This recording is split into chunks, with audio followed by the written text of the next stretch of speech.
우리 함께 하나님의 말씀 같이 봉독하도록 하겠습니다. 빌립보서 1장 27절 말씀입니다. 우리 서로를 향해서 인사합니다. 예수님 때문에 행복하십시오 라고 인사하겠습니다. 예수님 때문에 행복하십시오. 이 한 주간 예수님으로 말미암아 행복하시길 바랍니다. 미국에서요 2020년에 이런 조사를 했습니다. 당신은 복음주의자입니까? 라고 하는 질문을 했더니 많은 사람들이 이제 예수를 믿는다고 하는 사람들이 자신은 복음주의자다라고 이야기를 했어요. 그 중에 자신이 복음주의자, 복음 안에 사는 사람이다라고 말하는 사람들 중에 만약에 한 100명쯤이 있었다라고 한다면 30%인 30명 정도가 이렇게 얘기를 했답니다. 예수님이 하나님이심을 믿지는 않는다. 나는 복음주의자이지만 예수님이 하나님이 아니다. 그냥 선한 사람이다 라고 믿는다는 거예요. 그 30% 중에 30명 중에 65%면 몇 명쯤 되겠어요? 한 18, 19명 정도 되겠죠? 그 사람이 예수님을 하나님이 아니라 하나님이 처음 창조한 피조물로 여긴다. 근데 그렇게 얘기를 한 거예요. 복음 안에 있다고 하는 사람들이 이런 얘기를 하더라는 겁니다. 또는 그 중에 이 30% 중에 46%라고 하는 사람들이 성령님을 인격적인 한 하나님으로 여기는 것이 아니라 뭔가는 알 수 없지만 존재는 하긴 하는데 알 수 없는 힘, 능력, 내 마음대로 부릴 수 있는 사람이란다. 부릴 수 있는 어떤 힘, 이런 정도로 여기더라는 것입니다. 복음 안에 있다라고 하는 사람이 그렇게 말한다는 얘기예요. 그리고 그 중에 한 26%가 믿음에 관해서 이 진리와 상관없이 진리는 개인적인 의견의 문제다. 이 진리라고 하는 게 사람에 따라서 수시로 변화될 수 있다는 거예요. 진리라고 하는 건 변화가 되지 않는 거잖아요. 모든 삶의 척도처럼 되어 있는 것을 말하는 거잖아요. 하지만 진리는 개인의 의견에 달려있다. 당신이 믿는 진리라고 하더라도 내가 믿어지지 않고 내가 받지 않으면 나한테는 진리가 아니다라는 겁니다. 그러니까 우리에게 복음을 전해줬던 미국이라는 사회에 예수를 믿는다고 하고 복음 안에 있다라고 하는 사람들이 이렇게 신앙생활을 하고 있다는 거예요. 그러니까 다른 말로 하면 복음을 잘 모른다는 거죠. 잘 모를 뿐만 아니라 복음주의자, 복음 안에 있는 사람이라고 얘기를 하면서도 복음을 진실이 따르지 않는 사람이라 그렇게 얘기할 수가 있습니다. 그러면 이게 미국의 성도들만의 문제냐? 그렇지 않다라는 거예요. 한국의 성도도요 별반 많이 크게 다르지 않습니다. 여러 교단에서 여러분 뉴스는 잘 나오지 않지만 교단 뉴스라든지 아니면 유튜브 같은 데에 이제 교단에서 일어나는 일들을 짤막짤막하게 올린 영상들도 아마 보신 분이 계실 것 같은데요. 여러 교단 안에서 우리 교단도 마찬가지고요. 다양한 문제가 발생합니다. 우리 교단과 같이 두 번째 교단, 가장 큰 장로교단 중에 한 교단에 총회장이라고 하는 분이 이제 성추문에 이제 연루가 돼서 굉장히 큰 곤욕을 당하고 있습니다. 제가 직접 아는 것은 아니지만 제가 사역했던 곳에서 부흥 강사로 오셔서 설교도 하고 하셨던 그런 분이죠. 돈 횡령에 관한 문제는 이제는 일상처럼 되어져 버린 문제가 되어져 있고 세습에 관한 문제도 어느 날부터인가 더 이상 문제가 되지 않게 되었습니다. 또 원로 목사로 인한 그런 제도로 인한 수많은 교회들이 여러 가지 잡음과 아픔을 겪고 있는 그러한 것들을 많이 듣게 됩니다. 복음주의와 관련되어 있지 않다라고 생각할 수 있지만 사실은 아주 밀접하게 관련되어 있습니다. 이 모든 사람들이 자신을 예수를 믿는다고 말했고 복음 안에 있는다고 말했고 결국엔 복음을 전하는 자로 사역자로 살겠다고 헌신했던 사람들에게서 일어나는 사건들이라고 하는 것을 염두에 둔다면 복음과 밀접하게 연관되어져 있는 문제라고 하는 거죠. 목회자의 길로 갔습니다. 선교사의 길로 갔죠. 다양한 모습으로 복음을 전하는 자로 살아갔지만 결국에는 복음에 합당한 삶을 살지 못했다라는 겁니다. 처음과 달리 시간이 흐르면서 그 복음 앞에 어떻게 설교해야 될지를 결단했던 그때와는 참 사뭇 다른 그러한 모습으로 이제 변질이 되어져가는 그런 모습이었다는 것입니다. 복음을 따라 진실하게 살려고 하기보다는 돈과 권력 그리고 쾌락 그리고 자기가 세웠던 교회에 대한 미련 또는 하나님이 주신 보상이라기보다는 이 땅에서 자기가 헌신했던 것에 대한 보상을 바라는 이런 일들이 이제는 자연스럽게 교회 안에 수면으로 올라오는 일들이 발생하게 되는 거죠. 복음을 진실하게 따르지 않는 목회자가 세워지고 또 교회가 되기도 하고 성도가 되어져가는 그러한 시대에 살고 있습니다. 저 또한 이런 데 부분에서 자유로울 수가 없어요. 저도 연약한 존재이고 언제든 무너질 수 있는 사람이라는 측면에서 보게 되면, 그래서 여러분들이 저를 위해서 기도해 주지 않으면 언제든 여러분들이 뉴스나 이런 상황을 통해서 봤던 그러한 사역자들이 제가 될 수도 있다는 사실입니다. 그래서 복음 안에 진실하게 살지 못합니다. 형식적인 종교 생활로 변해버리게 된 거죠. 이젠 하늘나라의 하나님의 칭찬을 받고 살아가는 삶의 모습을 바라는 것보다 이 땅에서 그냥 잘 먹고 잘 사는 것이 더 낫지 않겠나라고 하는 그러한 삶의 모습으로 변질되어져 가고 있다는 거죠. 더 큰 문제는 이런 겁니다. 내가 예수를 믿기 시작하면 자동적으로 내가 복음 안에서 잘 살아가는 사람으로 세워질 거라는 착각에 빠지게 된다라는 겁니다. 복음 안에 있다고 하더라도요, 언제든 누구나 다 무너질 수 있습니다. 목회자도 무너지고 다 무너지는 그런 것을 보면 알 수가 있는 거죠. 복음이라고 하는 건요, 복음 안에 산다고 하는 것은 이런 거예요. 매일같이 자신을 변화시키는 겁니다. 복음 앞에, 아침에도 말씀드렸잖아요. 다른 말로 바꾸면 똑같아요. 십자가 앞에, 복음 앞에, 말씀 앞에, 하나님 앞에 자신을 끊임없이 세우고 그러면 자신을 변화시켜가는 거예요.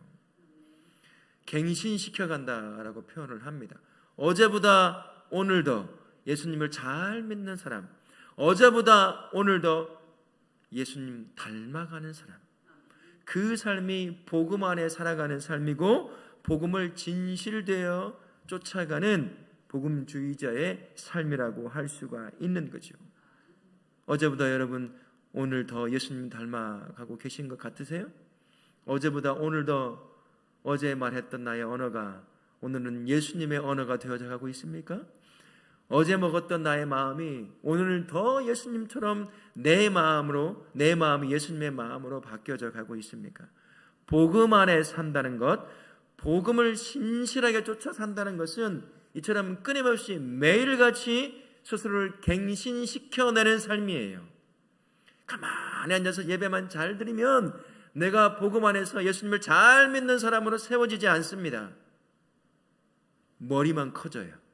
내 삶이 종교적 형식만 잘 갖추어져야 되는 거죠. 결국은 자기 의에 빠져 사는 삶이 되는 것입니다.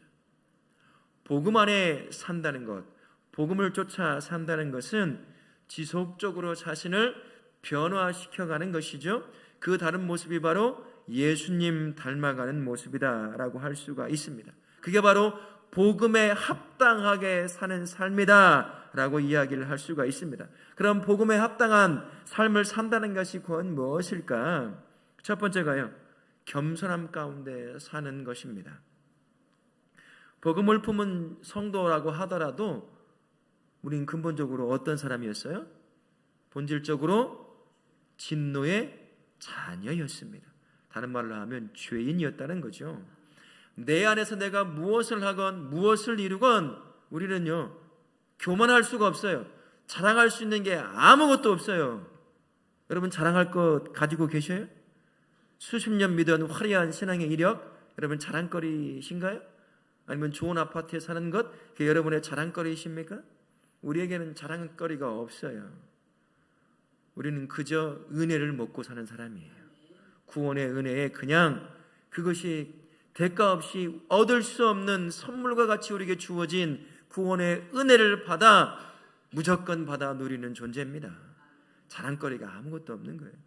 그런데 교만할 수 있을까요? 자랑할 수 있는 것이 있을까요? 없는 거죠. 겸손함 가운데 예수님을 바라보고 예수님을 의지하며 사는 삶, 그 삶이 바로 성도의 삶이고 복음 앞에 세워진 사람의 삶이에요. 겸손함으로 하나님을 의지하고 예수님을 의지하여 살아가는 삶이 바로 복음을 진실히 쫓아가는 삶의 기초다라고 얘기할 수가 있는 거죠. 두 번째는요, 예수님께 모든 영광과 찬송을 올려드리는 삶입니다. 내가 참 이런 일을 하고 이렇게 기도하고 저렇게 삶을 계획해 살다 보면 내 삶에 하나님이 응답해 주셔서 삶의 여러 가지를 누릴 수 있는 그러한 실제적인 삶으로 인도함을 받을 수도 있습니다. 그러다 보면 뭔가 사람들에게 찬사를 받을 수도 있어요. 칭찬을 받을 수도 있습니다. 그러나 그 모든 것 진정으로 누가 받아야 되는 거죠? 날 구원하신 예수님이 받아야 되는 겁니다. 내가 받을 수 있는 영광은 없어요. 왜요? 우리는 본질상 진노의 자녀, 죄인이었습니다. 그럼에도 일방적으로 하나님이 나를 사랑하셔서 나를 구원해 주신 거예요. 그 은혜로 지금 예수 믿고 살아가고 있는 거예요. 그러니 뭘 자랑할 게 있습니까? 그러니 뭘 사람들이 얘기하는 것에 대해서 내가 그 영광을 받아 누릴 수 있는 게 있겠어요? 없는 거죠. 그냥 예수 그리스도께 영광을 올려드리는 겁니다. 그래서 우리가 기도할 때 먹거나 마시거나 다 뭘 한다고요? 하나님께 영광을 올려드리는 거예요. 먹는 것조차도 마시는 것조차도 그렇게 영광을 올려드리는 거죠. 이게 복음을 쫓아 사는 성도의 삶입니다. 그리고 복음을 진실히 쫓아가는 삶이라고 할 수가 있어요. 우리 다우락교 모든 성도님들은 겸손함 가운데 철저하게 예수님을 의지하고 내 삶에서 일어나는 수많은 역사들을 그것을 내 영광으로 받는 것이 아니라 예수님께 온전히 드리는 그 복음 안에 사로잡힌 자, 복음을 쫓아 살아가는 우리 성도님들 되실 수 있기를 바라겠습니다. 복음을 쫓아 산다고 하는 삶은요, 동시에 이런 것입니다. 복음을 위해 함께 싸우는 삶이라고 할 수가 있어요. 우리는 끊임없이 영적인 전투에 놓여 있습니다. 오늘도 그렇고요. 여러분 예배 앞에 나올 때 어땠어요? 이 무더운 날씨, 가 마라. 걸어가야 되는데 땀 찔찔 흘리며 이 시원한 에어컨 바람 밑에서 그냥 있으면 좋으려만 예배의 오후 시간이 있어요. 어떻습니까? 이 안에서 영적인 수많은 갈등이 있었잖아요. 사단이, 야, 오전 예배 드렸잖아, 좀 쉬어. 그래도 돼. 너 안 죽어. 너 안 망해. 달콤한 소리를 계속 유혹해내요. 야, 너 앞에서 찬양인도 해잖아. 얼마나 부담스럽냐. 못한다고 말해. 이런 말을 계속해서 마음을 그냥 이렇게 채우고 이렇게 유혹하고 저렇게, 이 영적인 갈등 안에, 이 영적인 전투에 우리가 항상 놓여 있는 거예요. 사단이 이거를 이용합니다. 매일 매순간 우리는 치열한 영적 전투를 하고 살아가요. 사단이 그렇게 우리를 무너뜨립니다. 그래서 그럴싸한 변명을 들여대며 그 유혹을 쫓아 살게 만드는 거죠. 그러면서 점차 믿음의 안에서 탈선하게 만드는 거죠. 무너지게 만들어내는 겁니다. 끊임없이 우리는 이런 영적인 전투에 있어요. 우리는 싸우는 영적인 전사라고도 할 수가 있는 겁니다. 근데 이 싸움에서 우리 스스로 이길 수 있을까요? 없을까요? 우리는 못 이겨요. 우리는 육신을 가진 존재입니다. 영적인 사단을 어떻게 우리가 이기겠어요? 보이지도 않는 그 존재를 향해 뭐 총칼을 들이댄다고 그게 무서워하겠습니까? 못 이겨요. 이 치열한 영적인 전투에 예수님과 함께 해야 합니다. 그래서 싸워내야 돼요. 방어해야 합니다. 그리고 그 전투에서 우리는 승리해야 돼요. 근데 승리는 이미 보장되어 있어요. 왜 그럴까요? 모든 죄의 권세를 십자가에서 이기신 예수님이 지금 누구와 함께하기 때문이죠? 나와 함께하기 때문이에요. 그래서 우리에게는 이 영적인 전투에서 승리가 보장되어 있어요. 두려워 떨고 그것을 믿지 못하고 주저앉아 도망치려고만 하지 않는다면 이 영적 전투에서 나의 대장 되신 예수님을 쫓아만 간다면 이미 예수님이 다 만들어 놓은 승리를 만끽하는 그 삶만 살 수 있는 겁니다. 그래서 우리는 이 영적인 전투에 승리자로 세워졌다는 것을 기억하십시오. 그래서 싸워야 돼요. 도망치면 안 됩니다. 양보하면 안 돼요. 쫓아가면 안 됩니다. 아이, 죽게 하겠어? 망하게 하겠어? 뭐 큰일이야 생기게 하겠어? 안 생기겠죠. 안 죽지요. 큰일 안 생기죠. 그러나 그게 점차 나의 삶이 믿음 안에서 탈선하는 삶으로 인도함 받는다는 걸 우리 알아야 됩니다. 그러니 그런 유혹이 있어도 결코 그 싸움에 스스로 무너지고 양보하고 후퇴하는 그런 일이 없이 나의 승리자이신 예수 그리스도를 붙잡고 그분의 인도함을 쫓아 주님께서 이미 만들어 놓은 그 승리를 만끽하실 수 있기를 바랍니다. 싸워야 된다는 걸 기억하십시오. 더 큰 문제는 사단이요, 교묘하게 우리를 유혹한다는 거예요. 사단은 양의 탈을 쓰고 접근합니다. 옛날에는 복음 앞에 세워진 성도들을 향하여 눈에 보이게 협박하고 핍박하고 죽이는 순교의 삶을 보여주었습니다. 그러니 사람들이 겁을 먹는 거예요. 눈에 보이니까. 그러나 지금 우리가 그런 핍박과 아픔 가운데 놓여 있습니까? 그렇지 않아요. 다른 모습으로 우리를 핍박합니다. 그럴싸한 모습 우리에게 접근해 오게 되는 거죠. 진리에서 조금씩 진리를 의심하고 벗어나게 만드는 거예요. 진리를, 복음을 왜곡하게 만든다는 겁니다. 성육신에 관해서 복음 안에 있다고 하는 미국의 그리스도인들이 예수님이 하나님이 창조한 사람이다, 첫 창조물이다 라고 믿게 하는 거예요. 어떻게 눈에 보이는 자가 하나님일 수 있느냐는 거죠. 합리적으로 생각하면 맞는 말이에요. 아무리 신을 믿지 않는다고 해도 눈에 보여서 보이는 인간이 어떻게 신이 될 수 있느냐는 거죠. 이렇게 진리를 왜곡해 내는 거예요. 천국과 지옥을 부인하게 만듭니다. 교회 안에서요, 천국과 지옥에 대한 설교가 참 듣기가 힘들어졌어요. 유튜브에서 한번 설교를 여러분이 듣고 좋아하는 목사님들의 설교를 들어보십시오. 천국 지옥 얘기 안 해요. 죄 얘기도 잘 안 해요. 왜 안 하죠? 듣기 싫어하니까 그래요. 내가 왜 죄인이라는 거죠. 아니, 착하게 살면 다 되는 거지. 뭐 예수 믿고 안 믿고에 따라서 지옥 가고 천국 가냐, 지옥이 있느냐, 천국이 있느냐, 여기서 잘 먹고 잘 살면 끝나는 거 아니겠느냐. 그렇게 성경이 말하고 있는 진리를 이런저런 모양으로 깨부순다는 거죠. 동성애에 관한 문제도 입 밖에도 못 내게 하는 시대가 되어져 가고 있어요. 우린 지금 제가 오후 드리는 예배도 유튜브 영상으로 나가요. 그리고 유튜브 영상 올라갑니다. 누군가가 이 동성애를 반대하고 하는 일들에 대해서 설교를 한다면, 댓글을 달 수 있다고 한다면 아마 비판적인 댓글이 주르르 달리게 될 거예요. 이 편협한 종교론자, 이 편협한 기독교인, 교회, 그렇게 얘기를 한다는 거죠. 동성애 얘기를 좀 더 얘기를 해보면 사실 정서적으로 우리의 마음에 잘 안 맞는 건 사실이에요. 그러나 그들도 사랑을 해야 되거든요. 상에서 복음 안에 바르게 세워지게 인도해 갈 수 있어야 돼요. 여러 의견들이 있습니다. 병이다라고 얘기도 해요. 아니다, 개인 취향이다, 어쩔 수 없다라고 얘기하는 사람도 있습니다.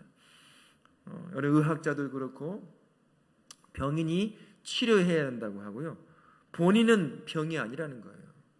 나는 개인적인 성적인 취향을 갖고 있을 뿐이다 라고 이야기한다라는 거죠. 이런 문제를 가지고 이야기하고 토론하고, 그리고 성경에서 얘기하는 대로 그렇게 얘기하다 보면 성도가 다른 믿는다고 하는 이 동성애자들을 향하여 이 혐오감을 갖고 접근할 수가 있어요. 근데 정서적으로는 맞지 않는 게 사실, 저도 굉장히 불편함이 있어요. 어떻게 그럴 수 있을까? 상식적으로 제가 살아왔던 삶의 부분에 있어서 남자가 남자를 사랑하고 부부가 된다, 여자가 여자를 사랑하고 부부가 된다, 받아들이기가 참 힘들잖아요. 근데 거기서 멈춰야 합니다. 그들을 저주하면 안 되는 거예요. 이미 돌에 맞아 죽을 자로. 성경에, 구약 성경에 그런 얘기가 나오잖아요. 돌로 쳐 죽이라, 함께하지 못하게 하는 그런 이야기가 나온다는 거죠. 그러나 그걸 그대로 그들에 적용하는 것은 안 된다는 것입니다. 그럼에도 불구하고 아닌 건 아니라고 이야기를 해줄 수가 있어야 한다는 거죠. 근데 그런 이야기도 꺼내기가 참 어려운 시대가 되었어요. 한 교단에서는 동성애자를 사랑하고 그들을 위한 예배를 만들고 막 이렇게 해요. 그러니까 그 교단에서 목사 면직을 했어요. 이제 수많은 사람들이 어떻게 그럴 수 있냐, 사랑을 얘기하는 교회가, 목사가 그들을 사랑하고 품는다는데 어떻게 그럴 수가 있느냐. 네, 그래야 되죠. 사랑으로 품어야 되죠. 그러나 아닌 것은 아니라고 말할 수 있어야 하잖아요. 근데 그것을 아닌 거라고 말을 하면 안 된다는 거예요. 그냥 그들의 모습으로 제3의 성처럼 그렇게 받아줄 수 있어야 한다는 거죠. 그러나 성경은 그렇게 말하고 있지 않습니다. 우리 교단은 그것을 인정하지 않는 거죠. 이렇게 진리를요, 복음을 다양한 방면을 통해서 왜곡시키고 희석시킨단 말 아시죠? 있는 그대로가 아니라 이것저것 섞어가지고 누구나 다 마실 수 있는 물처럼 그렇게 만들어내는 시대가 되어버리고 말았어요. 아니다, 그만해라 라고 말하면 편협한 종교인으로 끝나는 거죠. 이럴 때 우리는 어떻게 해야 될까요? 싸워야 되는 거예요. 우리끼리 다르다고 싸우는 그런 문제가 아니라 진리를 지켜내고 믿음을 지켜내기 위한, 복음을 지켜내기 위해서 싸워야 한다라는 것입니다. 어떻게 싸워야 될까요? 목숨 내걸고 싸우는 거예요. 진리를 지켜내기 위해서요. 지금은 그렇게 진리를 지켜내기 위해서 목숨을 거는 시대는 아닙니다. 물론 어느 나라에서는 그럴 수도 있지만 이 땅에서는 그렇지가 않죠.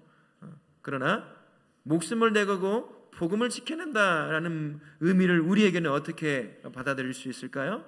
그 복음을 누가 뭐라고 한다고 하더라도, 편협한 종교인으로 우리를 낙인 찍는다 하더라도, 복음이 원한다고 한다면, 말씀이 원한다고 한다면 그 삶을 쫓아가는 거예요. 그러다 보면 어떤 일이 발생하죠? 손해볼 수 있어요. 진급이 안 될 수 있습니다. 직장에서 잘릴 수도 있어요. 사람들과 관계가 단절될 수도 있습니다. 그러나 그것이 복음이 원하는 삶이라고 한다면 어떻게 해야 돼요? 사랑하는 거예요. 그걸 붙잡고 가는 거예요. 그게 복음을 지켜내는 것입니다. 목숨을 내걸고 지키는 것이에요. 현대 우리 한국의 그리스도인들이 살아가야 될 모습, 복음을 붙잡고 살아가야 될 모습이다라는 겁니다. 또 한 가지로는요, 복음이 위협을 당할 때 무관심하면 안 됩니다. 도망쳐서는 안 돼요. 교회가 어려움을 당할 수 있어요. 다양한 모습으로 공격을 당할 수가 있습니다. 근데 현대 그리스도인들을 물어보면, 목사님, 나 그냥 편하게 그냥 예배만 드리고 살고 싶어요. 우리 섬깁시다. 뭐 좀 합시다. 질렸어요. 제 옛날 얘기하면요, 아마 깜짝 놀라실 거예요. 옛날에 금송아지 없던 분 한 명도 없죠. 다 있었어요. 집안에 금송아지 하나씩. 다 옛날에 여러분 신앙생활, 화려한 신앙생활 다 해보셨잖아요. 그죠? 주일날 아침 8시쯤 7시쯤 나와서 밤 9시에 들어가고요. 저는 10층 높이까지 철탑을 올라가서 크리스마스 장식도 했어요. 이거. 야, 떨어지면 순교다. 지나보니 순교가 아니라 개죽음이더라고요. 지금 그렇게 해서는 안 되는 거예요. 그렇게 헌신적으로 살아왔던 삶의 과거가 없는 사람이 없거든요. 근데 지쳤다는 거예요, 이제는. 그래서 편하게 살고 싶다는 겁니다. 편하게 예배만 잘 드리고, 이 마음에 예배 안 드리면 불편하잖아요. 하나님이 때릴 것 같아요. 놀러 가다가 타이어 방크 날 것 같고, 사고 날 것 같고, 놀다가 다리 부러질 것 같고, 그 두려우니까 그 마음 안심시키려고 그나마 예배 한번 드리고 가는 거예요. 편하려고. 1년에 한 번씩 절에 가는 것처럼, 1년에 한 번씩 성당에 가서 미사 드리는 것처럼 그렇게 신앙생활을 하고 싶어요. 편하게. 물어보면 그런 얘기를 합니다. 직접적 얘기를 해요. 나 싫습니다. 나 그냥 편하게 예배만 드리고 가고 싶어요. 예배 시간 11시 딱 맞춰서 오고, 축도 딱 끝나기 무섭게 그냥 인사도 없이 그냥 쑥 가버려요. 그런 분들에게 교회 안에 문제가 생겨요. 그러면 어떻게 할까요? 떠나요. 시끄럽다고, 나만 불편하다고. 몸된 교회를 지켜내고 복음을 지켜내는데 목숨 걸고 싸우는 것이 아니라 편하게 싶은 거예요. 편하고 그냥 종교 생활하고 싶은 거죠. 그래서 떠납니다. 싸우지 않아요. 함께 남아서 무너진 교회를 세워가는 일들에 협력하지 않습니다. 그냥 큰 교회 가서 편하게 그냥 예배 드리고 나 편하게 나 좋아서 갈 수 있는 곳이 있으면 가고 그러고 말아버리는 거죠. 근데 성도는 그렇지 않습니다. 복음에 붙잡힌 성도라고 한다면 주님의 몸된 교회가 고통 가운데 아픔 가운데 무너지면 같이 아파하는 사람이에요. 도망치지 않아요. 같이 슬퍼합니다. 그리고 끌어안고 세우기 위해서 자기가 할 수 있는 그 온 헌신을 다해가면서 세워가게 되는 거죠. 이게 복음을 쫓아가는 사람의 모습이고 복음을 진실히 살아가는 삶의 모습이라는 겁니다. 우리 다락계 모든 성도님들은요, 복음을 목숨을 내걸고 지켜내실 수 있길 바랍니다. 교회를 무너뜨리고 복음을 희석시키는 세력들이 있다고 한다면 목숨 내걸고 싸워야 돼요. 아우 나 힘들어 불편해 라고 도망쳐서는 안 된다는 겁니다. 하나님을 진짜로 믿는다면, 진짜 복음 안에 성도로 세워져 있다고 한다면 그렇게 살아서는 안 돼요. 우리 하나님 앞에 곧 서게 되죠? 제가 먼저 갈 수도 있어요. 나이 순으로 가는 거 아니잖아요. 온 데는 나이 순으로 왔지만 하나님이 불러가실 때는 언제 누가 먼저 갈지 몰라요. 그 앞에 섰을 때 내 몸된 교회를 향해 너 뭐 했니? 라고 물어보실 겁니다. 우리요, 이 땅의 것 바라보고 살아가는 존재가 아니라 영원한 나라에서 영원한 하늘 상급을 바라보고 사는 사람들이잖아요. 그러면 때로는 복음이 요구하는 삶이 나로 하여금 손해보게 만들 수도 있어요. 아픔을 당하게 할 수도 있습니다. 진급이 안 되게 할 수도 있고요. 또 때로는 사람들과의 관계를 단절시킬 수도 있어요. 그러나 우리 하나님이 그 삶을 보고 있어요. 그대로 멸망하게 내버려 두지 않습니다. 그러니 그런 모든 삶에 두려워서 그냥 편하게 신앙생활 하려고 하는 것이 아니라 복음을 붙잡고 살았던 바울처럼 그렇게 생명을 내걸고 복음을 지켜내고 복음을 살아내기 위해서 최선을 다해 살아가는 우리 성도님들 되시기를 바라겠습니다. 우리 하나님이 기뻐하는 복음의 사람, 복음 안에 살아가는 사람, 복음에 이끌림 받는 사람 되실 수 있기를 예수님의 이름으로 축원합니다. 아멘.